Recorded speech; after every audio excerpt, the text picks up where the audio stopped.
네, 안녕하세요. 자카르타 밀리어네어입니다.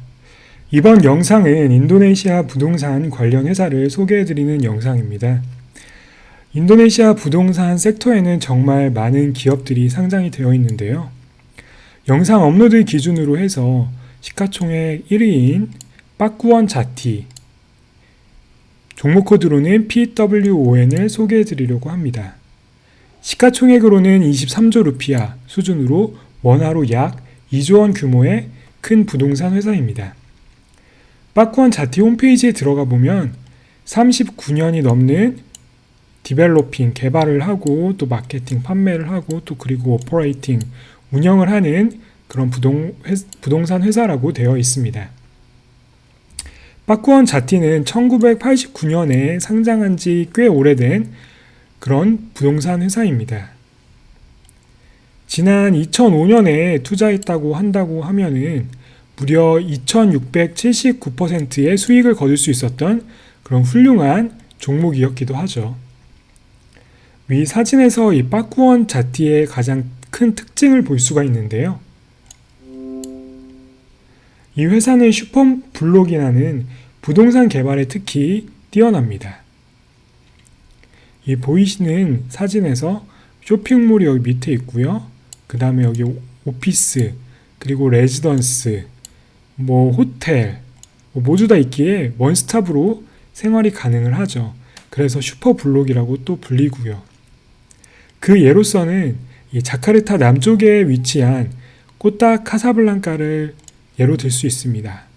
현지에서는 꽃가스라고 많이 부르는데요. 주말에는 정말 사람이 많은 쇼핑몰이기도 하죠. 이 쇼핑몰을 빠꾸원이 운영을 하고 있습니다.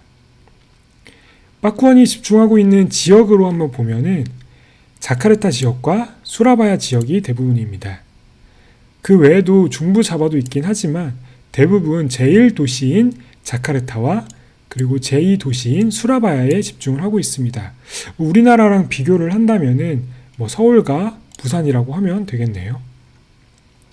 또 부동산 개발회사라고 하면은 토지를 매입을 해서 이 토지를 개발을 하고 이 개발한 토지를 부동산으로 만든 거죠. 부동산을 판매를 하거나 임대를 줄 수가 있는데요. 보통 대부분의 부동산 개발 회사들은 건물이나 아파트 등을 짓고 바로 매각하는 데에 반해서 이 빠꾸원은 주로 레지던스 부분이나 일부분의 오피스 이런 것만 제외하고 대부분은 쇼핑몰 같은 거는 직접적으로 운영을 하면서 임대 형식으로 운영을 하고 있습니다. 따라서 관리비를 받을 수 있고요. 임대료도 당연히 받을 수가 있는 것이죠. 그래서 빠꾸원의 매출 구조를 한번 보면은 되게 재밌습니다.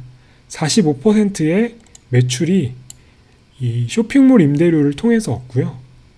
그리고 오피스 임대 5%, 그리고 호텔과 서비스 아파트먼트에서 13% 매출 구성을 나타내고 있습니다. 즉, 임대 그리고 운영만 관련된 매출 비중이 2022년 기준으로 64.7%입니다. 임대 및 관리비 수익이 이 매출의 절반 이상인 점이 매력적이죠. 그 외에도 오피스, 주택, 콘도 판매로 인한 매출이 약 35%가량 됩니다. 가장 매출이 많이 나오는 것은 쇼핑몰로 본다면은 코타 카사블랑카, 아까 사진을 봤던 이 코타 카사블랑카 몰과 그리고 수라바야의 빠꾸원 몰, 이 두 군데가 항상 사람들이 북적북적한 곳인데 매출 비중도 가장 높네요. 그럼 리스크를 한번 살펴볼까요?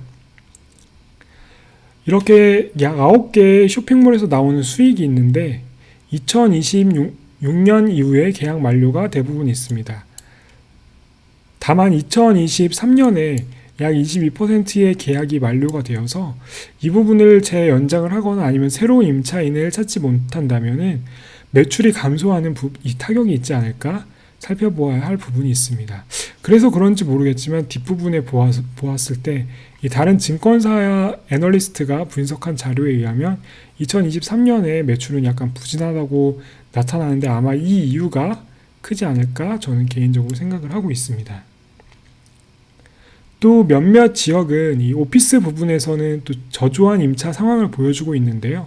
이 부분을 개선을 해야 될 필요성이 있어 보입니다. 리스크인 거죠. 프루덴셜 타워 같은 경우에는 2020년만 하더라도 87%의 임차 상황을 보여줬는데 현재는 67%대로 감소를 했고요. 또 파쿠원 타워 자카르타와 파쿠원 타워 수라바야의 경우에는 아직 50% 미만의 지금 임차 상황을 보여주고 있기 때문에 절반 이상이 지금 공실이 되어 있어서요. 이 부분을 잘 대처할 필요가 있어서 보입니다. 호텔 부분은 가장 타격이 컸던 부분인데 코로나 때 아무래도 호텔에서 잘 확률이 많이 더 적죠. 이동도 아무래도 줄고요. 그래서 2019년부터 2020년까지 대부분 호텔이 다 매출이 거의 3분의 1 토막 정도로 났는데 2021년, 2022년 가입구수로 회복을 잘하고 있는 모습을 보여주고 있습니다. 파쿠원의 매출을 보면은 2008년부터 10년이 넘게 매출을 본다면은 거의 10배 이상의 거의 20배 가까이의 매출로 크게 상승을 하다가 코로나 이후에 잠시 주춤한 상황이죠. 그렇다면 이 성장성은 어떨까요? 앞으로 파쿠원이 전 매출을 넘어서 더 큰 매출을 달성을 할 수가 있을까요? 우선 2027년까지의 계획을 보면은 파쿠원에서 발표한 바에 따르면은 계속해서 임대 수익을 늘려가겠다 그렇게 발표를 했습니다. 쇼핑몰에 대한 테넌트도 증가를 시킬 거고 또 호텔 객실 수도 49% 이상 증가시킬 거다. 또 오피스 리싱도 증가시킬 거다. 이런 계획은 있습니다. 또한 코로나 팬데믹 때 이 중부 자바에 있는 쇼핑몰과 호텔을 인수를 했거든요. 이 하르토노 몰 그리고 이 메리어트 호텔을 인수를 했었는데 이 지역적으로 그전에는 자카르타와 수라바야에 한정한다는 어떻게 보면 집중화 전략도 있지만 좀 리스크가 있었는데 이 지역적으로 확장한다는 부분에 있어서는 좀 긍정적으로 저는 판단을 하고 있고요. 또 부동산 개발 회사다 보니까 이 랜드뱅크, 토지죠.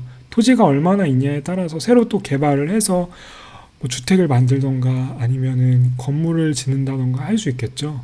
이 개발할 땅도 아직까지는 충분히 10년 이상 있다고 하니까 충분히 있는 것 같습니다. 헥타르로 쳐도 465 헥타르니까 충분히 있는 것 같아요. 다만 좀 단점이라고 한다면은 이 수라바야에 대부분 집중이 되어 있다는 점이죠. 그래서 코로나 이전으로 회복하고 또 더 성장할 수 있을까에 대한 부분은 저는 긍정적으로 봅니다. 좀 코로나로 인해서 꺾이긴 했지만 앞으로 또 장기적으로 성장할 가능성이 매우 크다. 이렇게 판단을 하고요. 그렇다면 BRI 다나렉사 증권에서 예상한 2024년까지의 손익계산서를 제가 캡처를 했는데요. 아까 말씀드린 바와 같이 2023년에 많은 임대 계약들이 끝나기 때문에 그래서 그런지 모르겠지만 2022년에 비해서 매출이 감소한다고 되어 있어요. 하지만 2024년에는 다시 매출이 증가해서 역대 최고 매출을 기록할 것으로 예상이 되고요. 그래서 2024년까지의 손익계산서를 가지고 나름대로 적정 밸류에이션이 얼마일까 한번 계산을 해 보았습니다. 우선 2022년 8월에 발행된 리서치 리포트에는 목표 주가가 610 루피아로 되어 있네요. 그래서 리서치 리포트에 따르면 20% 이상은 상승 여력은 있어 보이는 상황입니다. 이번엔 제가 한번 계산을 한번 해봤는데요. 오늘 애널리스트가 예상한 단기 순이익 2조 2천억 루피아를 더 보수적으로 보아서 약 80% 수준으로 할인을 했습니다. 80% 수준으로 할인을 해서 2024년 예상 단기 순이익이 1조 7천억 루피아 정도 되겠네요. 또 PER 밴드를 보면은 높을 때는 30배까지도 갔었고 낮을 때는 5배까지도 갔었는데 현재 14배, 15배 정도 수준의 형성이 되어 있는데요. 예상 밸류에이션은 지금보다 보수적으로 잡아서 11배 정도, 2024년에 11배 정도의 PER을 가지고 있다라고 가정을 하였습니다. 그렇다면 적정 밸류에이션은 얼마일까요? 아까 단기 순이익이 24년에 1조 7,930억 루피아라고 한다고 하면, 그리고 24년도에 11배의 PER을 가정을 했죠. 그러면은 시가총액이 19조 루피아 정도 되겠네요. 그래서 현 시가총액이 24조 루피아 정도 되기 때문에 보수적으로 추정을 했을 때 보는 지금 현 시가총액보다 더 낮죠. 제가 구한 게. 그래서 보수적으로 추정했을 때는 사실 저렴하지는 않은 것 같습니다. 현 수준의 15배 정도, 14배, 15배 정도의 PER을 부여한다고 하면은 현재 시가총액보다 지금 약간 높죠. 그래서 비슷하게 나오는 상황입니다. 따라서 지금은 적정 가치를 평가받고 있다라고 저는 생각을 합니다. 싸지는 않은 상황이라고 보고 있고요. 이런 종목들은 사실 코로나와 같은 박앤셀 할 때 잘 주워 담아야 한다는 교훈을 한 번 더 되새겨 봅니다. 또 막상 코로나와 같이 이런 공포 상황이 오면 사실 매수하기가 쉽지는 않죠. 그렇지만 비즈니스 모델 또 재무 상황이 튼튼하다면은 이 공포에 질렸을 때 매수해야 한다는 점을 다시금 인지할 필요가 있는 것 같습니다. 개인적으로는 주가가 더 낮아지거나 아니면은 실적이 개선될 요인을 확인하거나 해야지 매수하기에 매력적인 상황이 되지 않을까, 그렇게 판단을 하고 있고요. 이 빠꾸원의 장점을 한번 정리를 해볼게요. 이 빠꾸원의 장점은 몰세권이라고 하죠. 우리나라 역세권처럼 인도네시아도 지금 역들이 자카르타 기준으로 역들이 이렇게 생기고 있는데, 지금은 몰세권이라고 하는 인도네시아 몰 기반의 슈퍼블록, 이 슈퍼블록에 특화된 부동산 개발 회사라는 점, 이 부분에 있어서도 그동안 30년 동안 아주 증명을 잘 해왔죠.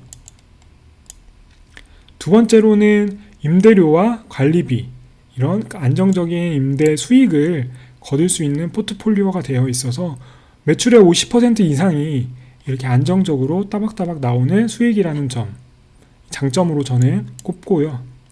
하지만 앞으로 계속해서 지속적으로 성장할 수 있을까라는 질문을 한번 던져보았을 때 저는 두 가지 여부가 중요하다고 보고 있는데요. 첫 번째로는 자카르타 주변으로의 확장 성공 여부입니다. 자카르타가 여기 지금 그림이 보이는데요. 자카르타가 여기 있으면은 옆에 버카시라는, 우리나라로 치면 판교, 성남 그쯤 되겠네요. 이 자카르타 외곽 지역인 2024년, 2025년에 완공되는 이 프로젝트가, 버카시 프로젝트가 지금 진행이 되고 있는데, 이 부분이 성공이 돼야지 또 앞으로도, 물론 이 부분에 있어서의 매출도 증가하겠지만 앞으로의 다른 확장에서도 중요한 역할을 할 것이라고 저는 보고 있고요. 또 팬데믹 때 새로 인수한 이 두 개의 쇼핑몰과 호텔이 있죠. 그래서 메리어트 호텔도 인수하고 또 하르토노 쇼핑몰 이런 걸 인수를 했었는데, 이 호텔들이 잘 되어야지 중부지방에서도 임대 수익도 잘 받고 또 확장도 도모할 수 있을 것 같습니다. 그래서 이 버카시 지역과 중부자바의 지역이 앞으로의 빠꾸원 주가 상승에 큰 역할을 할 거다, 저는 이렇게 보고 있습니다. 결론적으로 말하면 현재 싸지는 않은 것 같아요. 그럼에도 불구하고 이 성장 포텐셜이 있고 또 아주 탄탄한 회사이니까 이 관심 종목에 넣어둘 만한 그런 좋은 종목이라는 점입니다. 바램이 있다면은 지금 배당은 조금 주고 있거든요. 지금 리커링 인컴, 또 따박따박 들어오는 인컴이 많기 때문에 이제 좀 어느 정도 성장한다고 하면은 이 빠꾸원에서 배당을 또 좀 많이 늘려가지고 리츠와 같은 리츠 성격의 주식이 되었으면은 그러한 바람이 있습니다. 그렇다면 PER 20도 충분히 가능할 것 같네요. 600루피아, 700루피아, 800루피아까지도 충분히 가능하겠죠. 영상 업로드 기준으로 시가총액 기준 1위인 부동산 기업 빠꾸원 자티를 살펴보았는데요. 종목 코드 PWON이라는 거 다시 한번 말씀드리면서 영상 마무리하겠습니다. 이번 영상도 시청해주셔서 정말 감사드리고요. 알림 설정 꼭 하셔서 다음 영상 소식 바로 받아보세요. 네, 감사합니다. 자카르타 밀리어네어였습니다.